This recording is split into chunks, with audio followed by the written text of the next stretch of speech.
High, আমি Saptaparna. Welcome to my channel সপ্ত multi blog. আজ ভেবেছিলাম শুধু একটু রুটিন কাজ হবে, ভেবেছিলাম একটা নর্মাল দিন, কিন্তু দিনে দিনে না কীভাবে যেন গল্প জমে গেল। চলুন দেখি সেই গল্পগুলো। দেখে উঠি সকালবেলা এক গ্লাস গরম জল খেয়ে নিলাম। তারপরে ভাবলাম কিছু একটা রান্না করা যাক। অনেক দিন হয়ে গেল পনির খাই না, তাই একটু পনির রান্না করে নিলাম আজকে। দুপুরের খাওয়া দাওয়া সেরে দিলাম একটা ঘুম। তারপর ঘুম থেকে উঠে ভাবলাম একটু পার্লার যাব, তাই পার্লারের উদ্দেশ্যে রওনা দিলাম।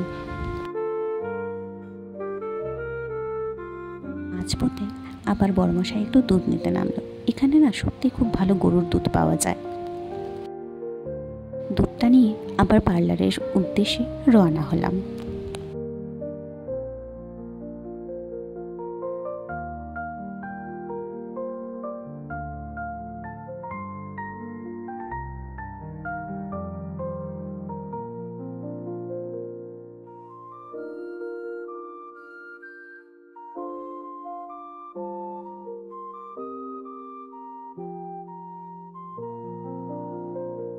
পৌঁছে গেলাম পার্লারের নাম হলো ন্যাচারালস।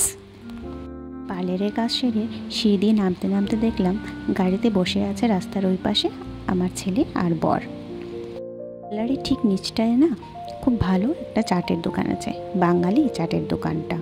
খুব ভালো এখানে চাট পাওয়া যায়, তাই ওদেরকে ডেকে নিলাম যে চলো একটু চাট খাবো ওখান থেকে।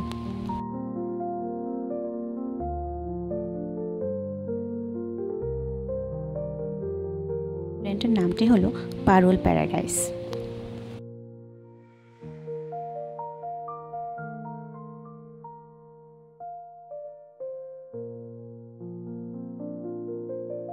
রেস্টুরেন্টে ঢুকে একটু মেনু দেখে যাই হোক ভাবলাম একটা দই পাপড়ি চাট অর্ডার করি।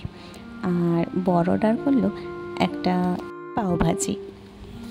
ওখানে না চায়ের একটু খোঁজ করেছিলাম, কিন্তু ওখানে চাটা পাওয়া যায়নি, তাই ওটা ঘরে এসেই চাটা বানাতে হলো।